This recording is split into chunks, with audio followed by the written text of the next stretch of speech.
Hello, North Haven Middle School. Good to see you guys again. I missed you. It's been a while. So we're about to do adding and subtracting numbers in scientific notation part one. This is the first educational video I'm kind of filming and putting up on this YouTube channel. I hope it's helpful. I understand it's not going to be perfect, so email me with suggestions, ways to make it better. This is new for all of us. We're all doing the best we can, but I want to make it the best possibly can for you. So if you got ideas, I want to hear it.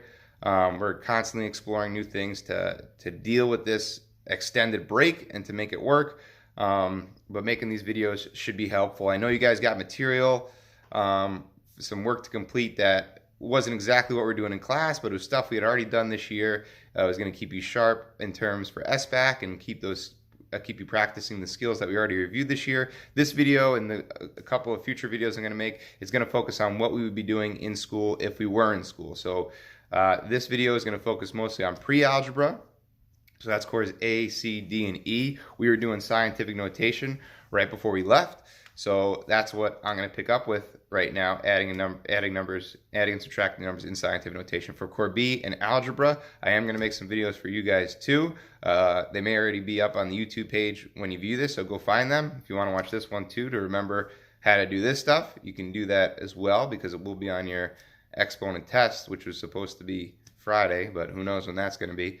So if you want to watch this as a review, you're more than welcome to, but core B, I'll have videos for you coming around as well. All right, so with that being said, let's get to it. Adding and subtracting numbers in scientific notation, part one. And as you can see, I am borrowing my boy's whiteboard setup to have this work. So first, let's start off with the why. Why are we going to add and subtract numbers in scientific notation? Well, these are two giant numbers. If I want to add them, I can do it. It's just there's a ton of zeros. It's going to be a pain in the butt. It's going to be easy to forget one of those zeros. It's going to be easy to add an extra zero. Even if you have a calculator, it's going to be easy to kind of mess up how you hit enter. And we know problems can get even bigger than this, and decimals could be even smaller than this. We could have 0.00000, a ton of zeros, and a 4 and a 5. That's the other side of scientific notation. Even if I set it up like an addition problem by hand, all right, yeah, it's not too bad, but like I said, it's easy to forget a zero, to add an extra zero. But when you go ahead and do this out, you're actually going to get 9 with 9 zeros behind it. 1, 2, 3, 4, 5, 6, 7, 8, 9. That's the same as 9 billion.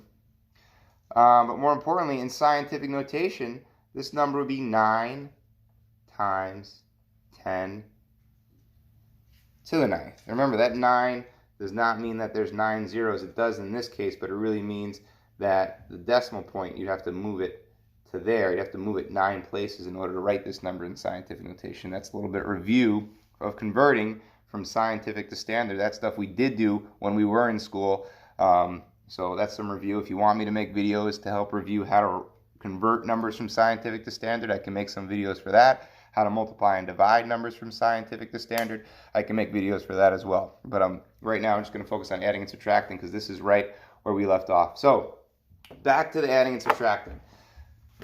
Adding and subtracting numbers in scientific notation is actually not too bad, because if I rewrite this as 4 times 10 to the ninth, and I rewrite this big number as 5 times 10 to the ninth, well, then you see how easy it is to get to that answer we just showed you. So here's the big rule. When you're adding and subtracting numbers in scientific notation, you are going to keep your exponent. You're going to keep that base 10. So here, this is 10 to the ninth. This is 10 to the ninth. My answer is going to be 10 to the ninth. You are just going to add or subtract, whatever the operation is, add or subtract your coefficients. And that's it. That's all I have to do. So it's really not that bad. Now, obviously, they get trickier because this is the part 1 video. There's going to be a part 2 video. But that's the basic rule. When you add and subtract numbers in scientific notation, you keep that common exponent and you just add or subtract the coefficients. So let's do one that's a little bit trickier, but not too tricky. We'll save the extra tricky ones for the part 2 video. So let's do 4 and 827 thousandths, or 4.827, times 10 to the 8th, plus 3 and 24 hundredths times 10 to the 8th. So we'll add those up. All right, and again, just like fractions kind of, when I have a common exponent, I keep it. Just like when you had fractions and you had a common denominator, when you're adding and subtracting fractions, you keep that common denominator. This is a very similar philosophy. So I know my answer is going to be something times 10 to the 8th. This is an addition problem. So now I just need to add up these coefficients. Sure, you could use a calculator, but I think you all remember how to add your decimals or do your decimal addition. You just line up the decimal points like the buttons on your shirt. So if I go ahead and do that, 7 plus 0 is 7, 2 plus 4 is 6, 8 plus 2 is 10. I'm going to carry the 1. I'm going to make sure I drop down this decimal point. 1 plus 4 plus 3, that's going to be 8. So I get 8.067, or 8 67 thousandths, times 10 to the 8th power. So again, adding numbers in scientific notation, I'm keeping the exponent the same. It stays 10 to the 8th, and I just add my coefficients. Let's do a subtraction example. All right, and obviously you got the video here, so if I'm going too fast for you, just pause, rewind, go back. There will be MobiMax assigned, so this is going to be really, really helpful for when you're doing the MobiMax. There might be some other things assigned. We are currently figuring things out. All right, this is going to be a subtraction problem. So I got 5.23 times 10 to the 5th. We're going to minus 2.4 times 10 to the 5th. All right, so now a subtraction problem though. Even though it's subtraction, just like with fractions, if you have a common exponent, if you had a common denominator with fractions, you keep it. So my answer is going to be 10 to the 5th. All I have to do is subtract my coefficients. All right, 5.23 minus 2.4. 3 minus 0 is 3. 2 minus 4, you can't do that. This is really 2/10 minus 4/10. So I'm borrowing 1 whole from here. So the 5 becomes a 4. And then 2/10 becomes 12/10 because I borrowed 1 whole. 12 minus 4, that's 8. Bring down the decimal point. 4 minus 2 is 2. So I get 2 and 83 hundredths, or 2.83 times 10 to the 5th. So again, this is the part 1 video. It is pretty easy because all the ones I show you, that these exponents are going to be the same. So we just keep them. The tougher ones are going to be in the part 2 video. So if you want to jump right to there, you can. But I'd say wait, hold on just 1 minute, because even these can get trickier. I got to review something that we talked about when we were in school. So don't just go click on that video yet. Don't go pause this video just yet. Let's do this problem. So I'm going to do 5 and 68 hundredths times 10 to the 10th. So that's like 50 billion. We're going to do that plus 6.24 times 10 to the 10th. So again, yes, it's easy in the sense that my exponents are still the same.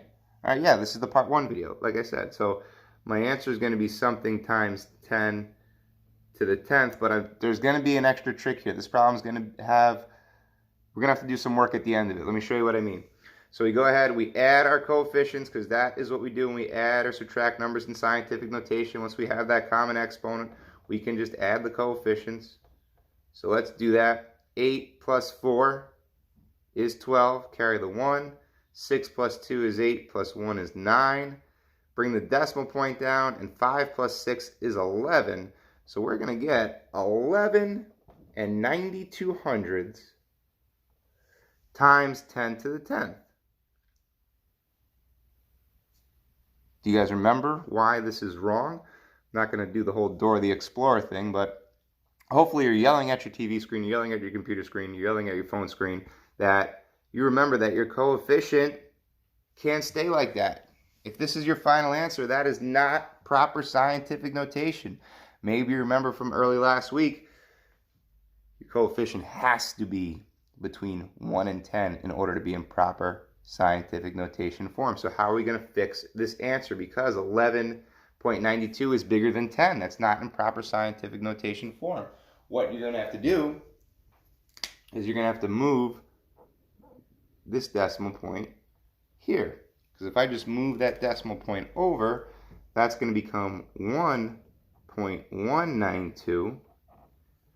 And that is between 1 and 10. But if I'm changing this number, if I'm changing the coefficient, well, then that exponent isn't going to stay what it is. It's going to have to change to something. So we move this decimal 1 decimal place, which means this exponent is going to have to change by 1. So we need to figure out if it should change up to 11 or if it should change down to 9. So let's think about what actually happened here. All right, it was 11. 11 was too big. So really, we divided this by 10 to make it 1.192.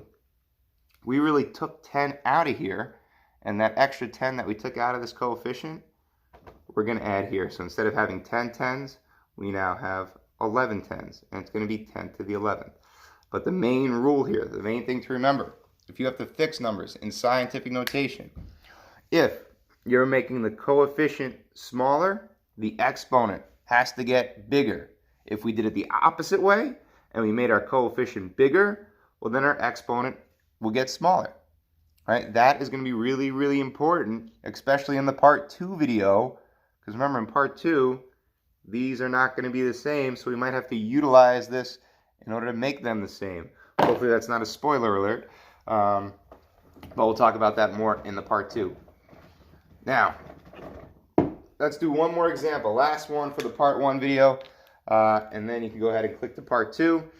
We'll do this one with negative exponents. So remember, scientific notation is useful in writing really, really big numbers and really, really small numbers. So if I'm expressing a really, really small decimal, this would actually be, just as review, 0.000372. Because remember, scientific notation is useful in writing really, really small numbers as well as really, really big numbers.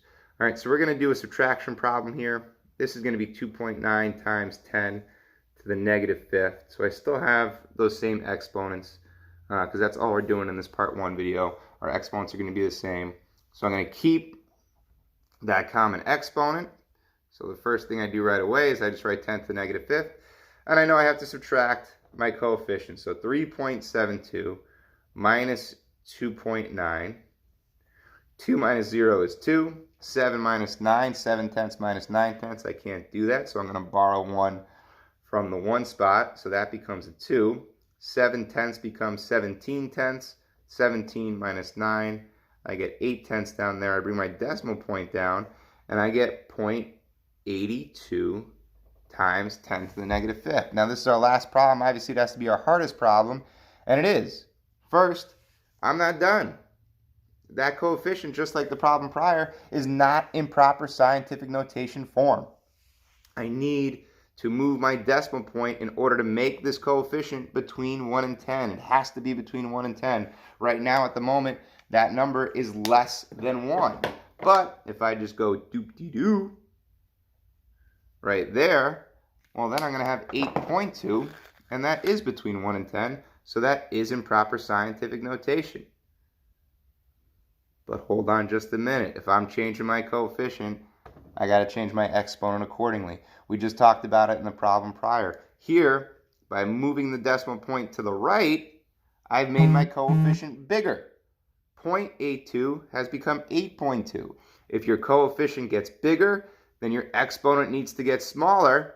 And 1 smaller than negative 5 is negative 6. I hope no one was saying negative 4 out there. Remember, negatives take an extra 15 seconds and really think about it when you're dealing with negatives. Negatives are always a little bit trickier. All right, so that's a wrap for part 1. I'm under 15 minutes. I'm going to try to keep these videos under 15 minutes. I'm going to pause this. I'm going to figure out how to load it to YouTube. If you see it up there, you know I've succeeded. And then I'll start filming part 2, and I'll do some simplifying radical stuff with Core B. All right, I miss you guys. Hope you're staying safe. Hope you're staying inside. Hope you're binging some great shows. Hope you're having a lot of fun on the video games and keeping social distance. And I hope you're washing your hands. All right, be well, everybody.